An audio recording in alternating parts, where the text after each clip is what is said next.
राधे कृष्णा जय भोलो गंगा मैया की जय।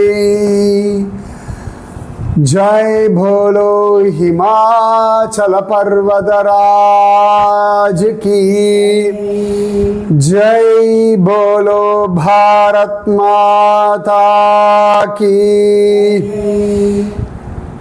जय। बोलो आज की आनंद की जय।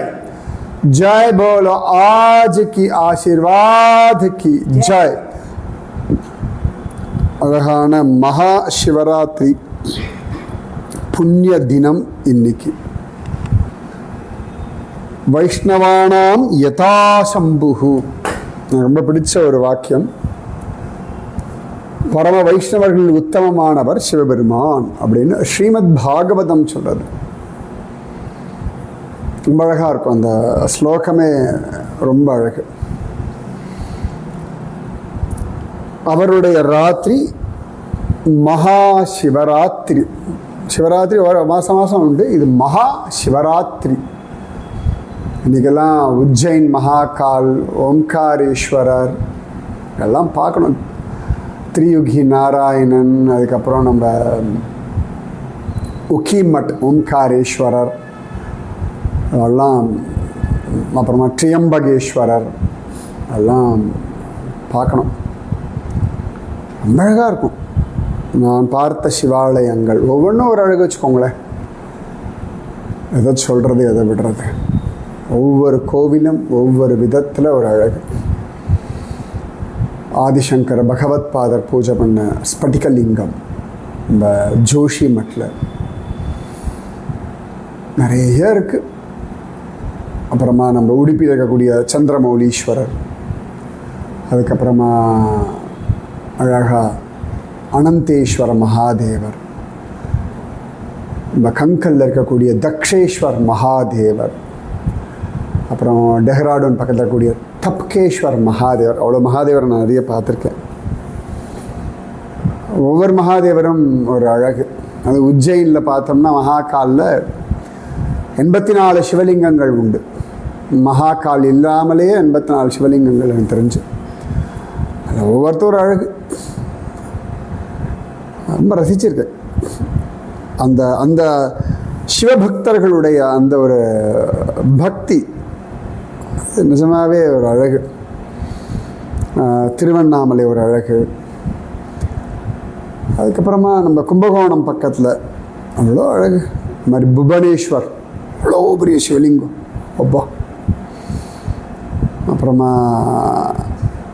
நம்ம காஞ்சிபுரம் ஏகாம்பரேஸ்வரர், சட்டைநாதர் அழகு. அப்புறம் சிதம்பரம் நடராஜர், அதுவும் அந்த வைத்தீஸ்வரன் கோவில் வைத்தியநாத சுவாமி அவரோட அழகு.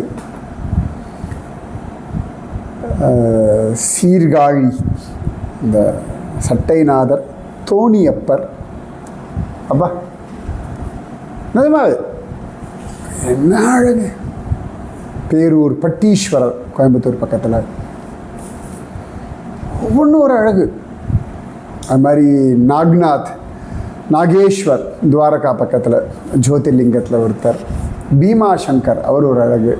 ட்ரியம்பகேஸ்வரர் புத்தூண்டு, அதுக்கு ஒரு பரங்கிக்கா மாதிரி ஒரு முகத்தை வச்சுருப்பாங்க சிவபெருமானுக்கு.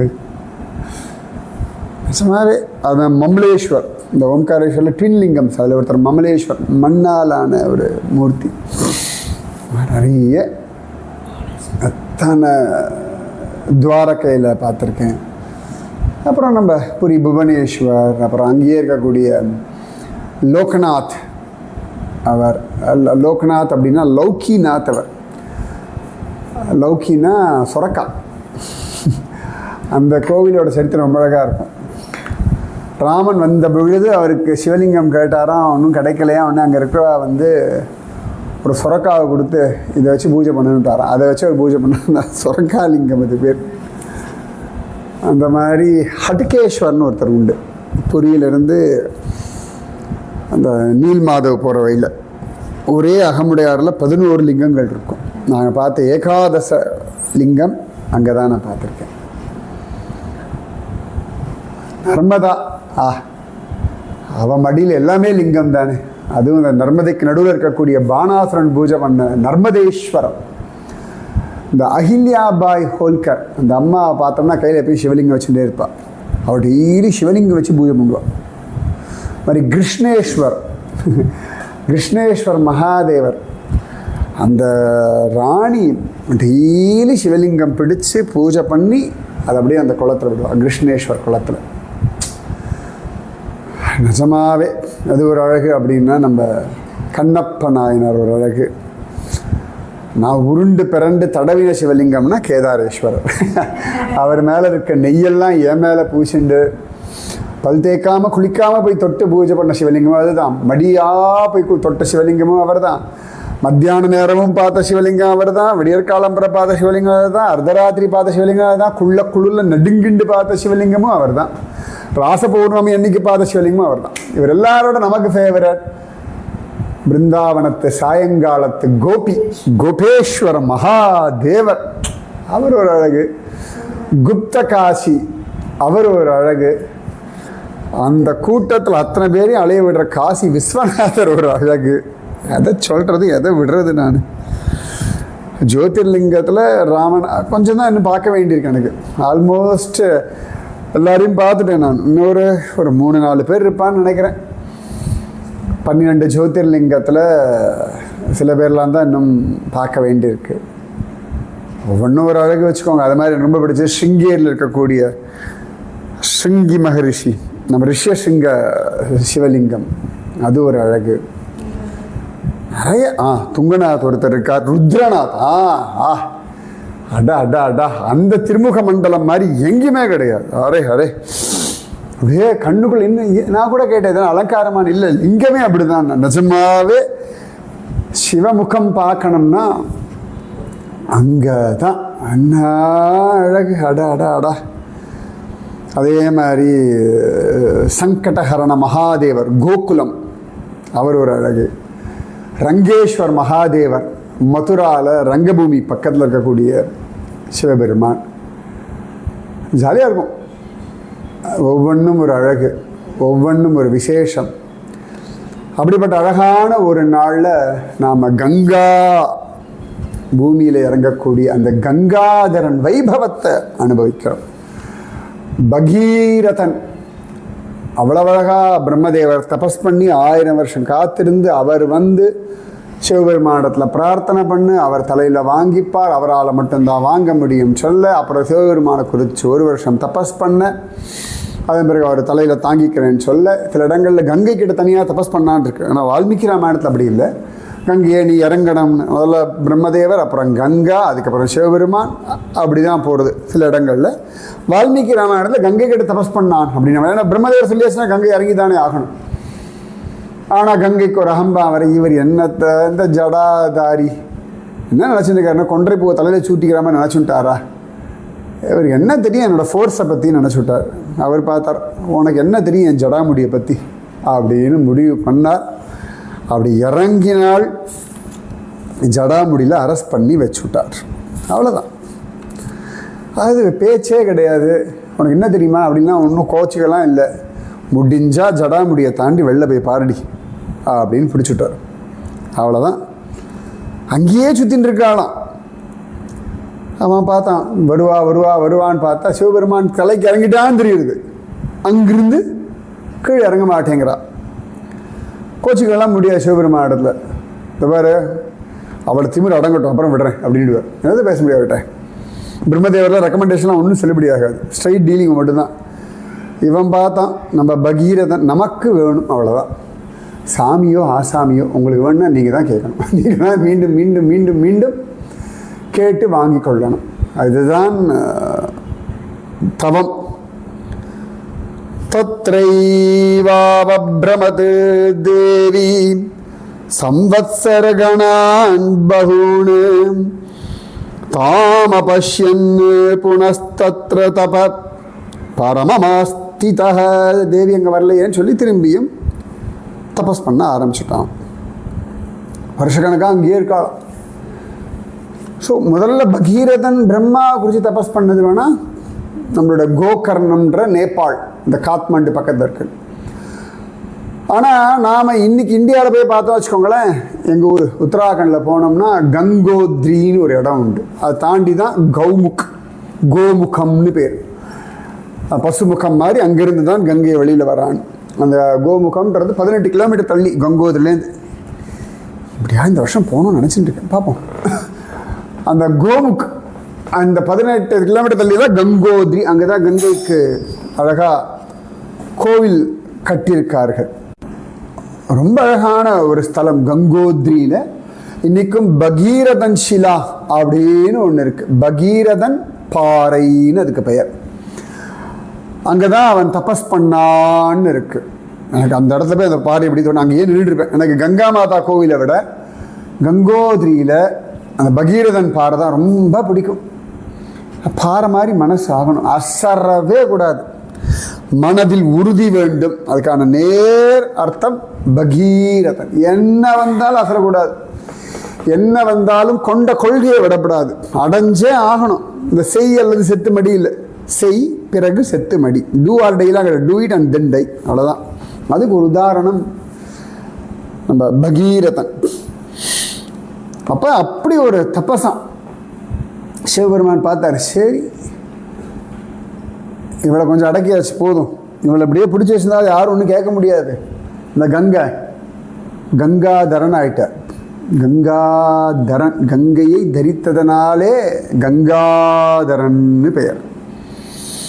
அந்த கங்காதரன் பார்த்தாராம். சரி, இப்போ அவளுக்கு தெரிஞ்சிருக்கும் அப்படின்னு சொல்லிட்டு பகீரதனுக்காக அந்த கங்கையை விட்டார் அப்படின்னு இருக்கு. சத்தேன தோஷிதாபூத் அத்யர்த்தம் ரகுநந்தனம் விசசர்ஜ ததோ கங்காம் ஹரோ பிந்துசர பிரதி. அப்போ ரகுநந்தனா சிவபெருமான் ரொம்ப அகம் குளிர்ந்து போயிட்டாராம் பகீரதன் இடத்துல. சரி அப்படின்னு சொல்லிட்டு இந்த கங்கையை அப்படி விட்டாராம். பிந்து சரஸை குறித்து கங்கையை விட்டார். இது இடத்தை கண்டுபிடிக்கணும். இது நிறைய பிந்து சரஸ் உண்டு, இது என்ன பிந்து சரஸ்ன்னு பார்க்கணும். அப்போ தஸ்யாம் விசிருஜ்யமானாயாம் சப்தஸ்ரோதாம் சி ஜக்ஞிரே. ஸ்ரோதஹ அப்படின்னா நம்ம நதின்னு அர்த்தம். ஸ்ரோதசாமஸ்மி ஜான்ஹவி அப்படின்னு சொல்லி நதிகளுள் நான் கங்கை அப்படின்னு பகவான் சொல்கிறான் இல்லையா. சிவபெருமான் அந்த கங்கையை விட்டாராம். அப்போ 7 பிரவாகங்களாக அவள் வந்தாள் அப்படின்னு இருக்கு.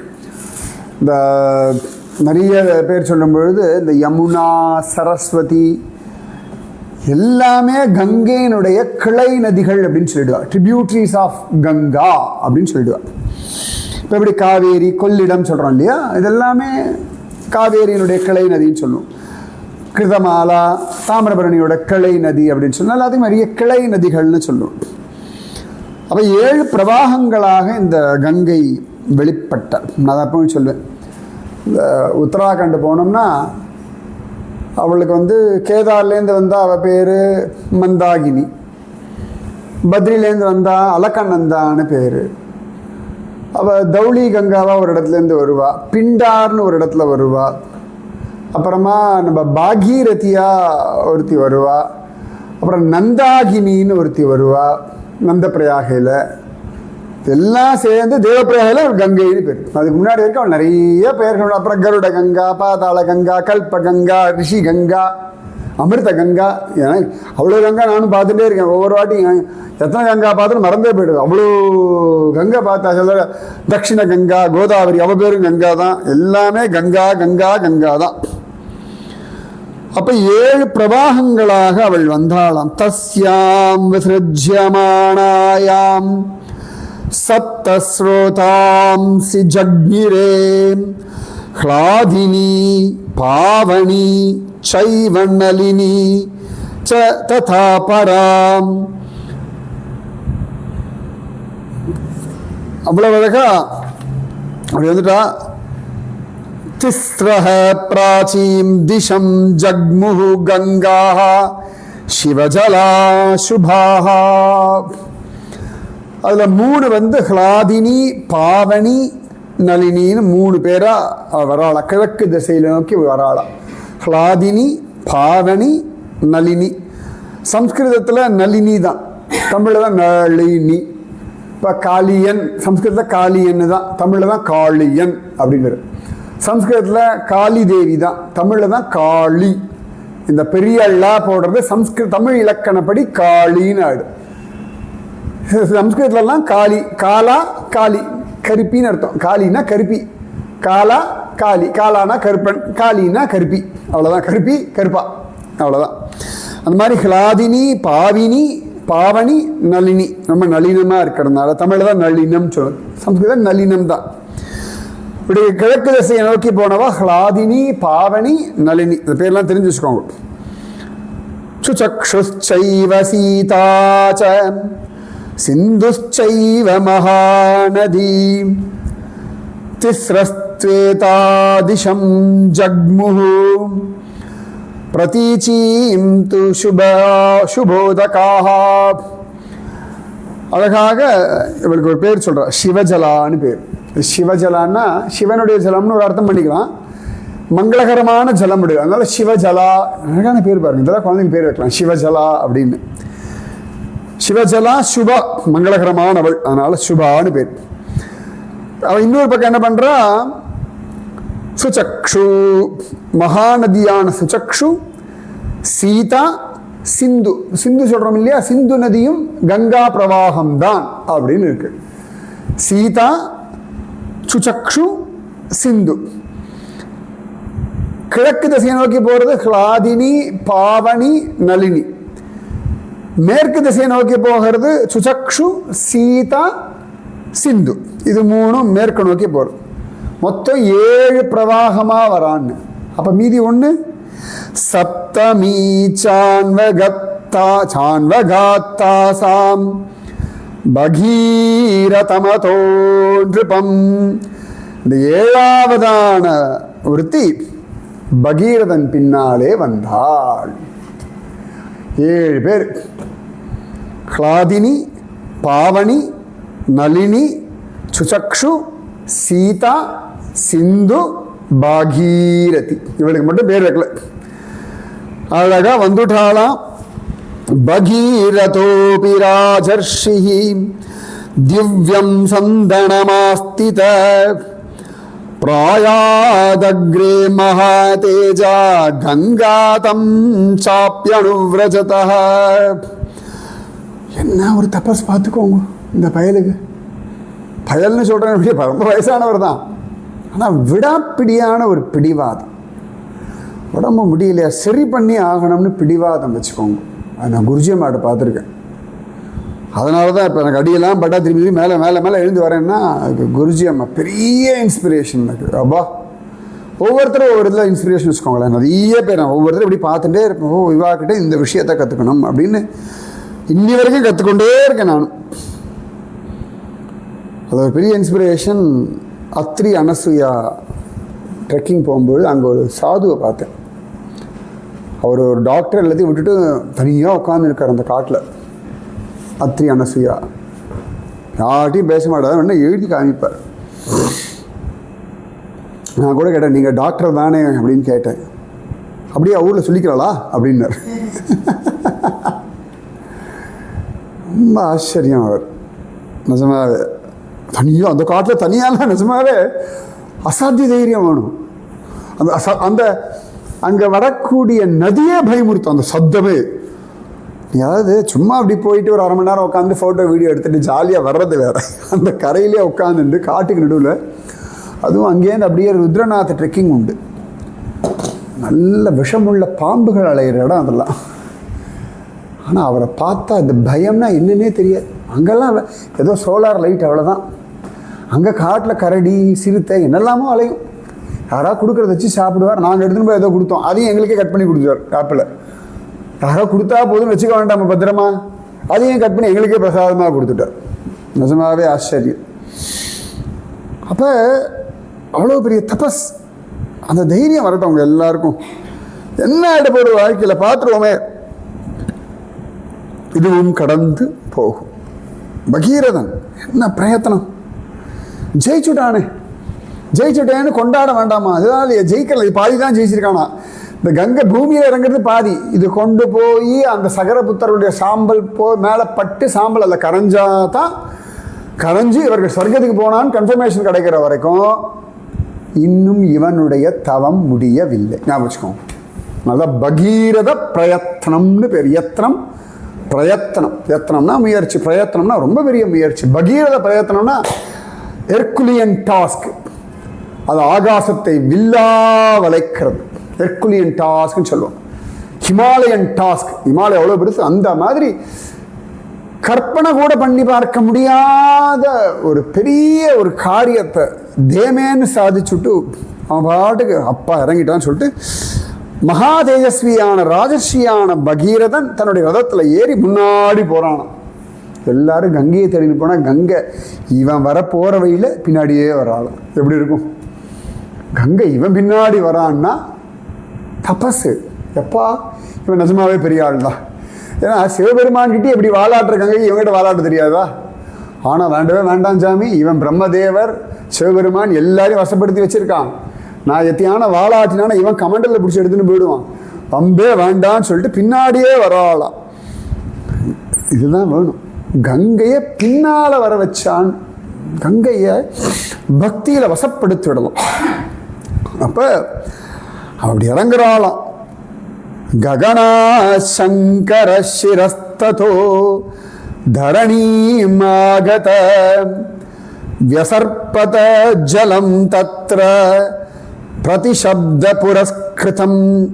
ஆகாசத்துலேருந்து சிவபெருமான் தலை, சங்கர சிரக ககனாத், ஆகாசத்துலேருந்து சங்கர சிரக தலையில் இறங்கி தரணீம் ஆஸ்திதா, பூமியில் இறங்கினவள். அந்த சப்தம் அப்படி இருக்கும், தட்ட தட்ட தட்டன்னு. இந்த கங்கோதிரி பாறை பக்கத்தில் இப்படி சாதாரணமாக ஒரு நம்ம இறங்கி எல்லாம் பண்ணலாம். அந்த இடத்துல ஒரு பாறையில் சூரிய குண்டுன்னு ஒன்று உண்டு. அந்த இடத்துல அப்படியே கொற்றதை பார்க்கணுமே. இன்னைக்கு முழுக்க பார்த்துட்டு இருக்கலாம். அப்போ அப்படி ஜலத்தோடு அப்படி இறங்கினாலாம். மத்ஸ்ய கச்சப சங்கைச்ச சிம்சுமாரகணைஸ்ததாம் பதத்பிஹி பதிதைஹி சாண்யை விரோச்சத வசுந்தரா. வசுந்தரானா பூமின்னு அர்த்தம். இவக்கு மேலேருந்து குதிக்க கீழே வராலாம். அது கூடயே மீன், ஆமை, முதல்ல எல்லாம் இறங்கிட்டான். இதெல்லாம் கூட மேலேருந்து கீழே தொப்பு தொப்பு தொப்புன்னு விழுறதான் அந்த கங்கா ஜலத்தில். அதெல்லாம் அப்படி தகதகன்னு ஜொலிக்கிறதான். ததோ தேவர்ஷி கந்தர்வாஹ யக்ஷா சித்தகணாஸ்ததாம் யலோகயந்ததாம் தத்ர ககனாத்கம் கதாம் ததா. அப்போ தேவர்கள், ரிஷிகள், கந்தர்வர்கள், யக்ஷர், சித்தகன் எல்லாம் ஆகாசத்துலேருந்து இவள் இறங்கிறத பார்த்து அப்படியே மெய் சிலிர்த்து போயிட்டாளாம். விமானைர் நகராகாரைஹி ஹயைர் கஜவரைஸ்ததா பாரிப்ளவகதைச்சாபி தேவதாஸ்தத்ர விஷ்டிதா. பெரிய பெரிய விமானங்களில் குதிரைகள், யானைகளோடெல்லாம் வந்து தேவர்கள்லாம் அங்கே வந்து விசேஷமாக நின்னார்களாம். அப்படியே எல்லாரும் வந்துட்டாளாம் இவள் இறங்குற அழகை பார்க்கறதுக்கு. நமக்கு அப்படி ஒரு பாக்கியம். கங்கை பூமியில் இறங்கின விஷயத்தை மகா சிவராத்திரி அன்னைக்கு இதுதான். இதெல்லாம் எதிர்ச்சியாக நடக்கிறதுன்னு சொல்லுவோம் இல்லையா? நேதி கங்காதரன்னு சொன்னேன், இன்னைக்கு அவர் தலையிலேருந்து இறங்கியாச்சு கங்கா தேவி. அந்த கங்காதேவியினுடைய கங்கோத்ரி இடத்தையும் பார்த்துட்டேன். அவள் இப்போ குளிர்காலத்தில் இருக்கக்கூடிய முக்குவா, அந்த இடத்தையும் தரிசனம் பண்ணிட்டேன். அதெல்லாம் அஹோ பாக்கியம். வேறு வார்த்தை என்ன நான் சொல்கிறதுக்கு இருக்கு. மீதி விஷயம் நாளைக்கு அனுபவிப்போம். ராதே கிருஷ்ணா. பகீரதன் போல அசராத மனசும் விடாமுயற்சியும் உங்களுக்கும் உங்கள் வம்சத்திற்கும் பரிபூரணமாக சித்திக்கட்டும். ராதே கிருஷ்ணா. ஜெய் போலோ பகீரத மகாராஜ் கி ஜெய். ஜெய் போலோ கங்காதர சிவபெருமான் கி ஜெய். அதுலேயும் சரி, அப்போ நாளைக்கு சொல்கிறேன். நிறைய சிவபெருமானை பார்த்துருக்கேன். ராதே கிருஷ்ணாவில் ஒரு சிவபெருமான் மேலே ஜலம் விடும்பொழுது அந்த ஜலமே ஓம் மாதிரி ஆகும். நான் ஜலம் விட்டு பார்த்துருக்கேன். அப்படி ஓம் மாதிரியே அந்த அந்த தண்ணி அப்படி வளைஞ்சு அப்படி ஓம் மாதிரி ஆகும் கீழே வரதுக்கு முன்னாடி. அப்படிலாம் நான் பார்த்துருக்கேன், அனுபவிச்சிருக்கேன். பார்ப்போம் மீதி விஷயத்தை நாளைக்கு. ஜெய் போலோ गंगा मैया की जय. जय बोलो हिमाचल पर्वतराज की जय. जय बोलो भारत माता की जय. जय बोलो आज की आनंद की जय. नमः पार्वती पतये हर हर महादेवा. राधे कृष्णा.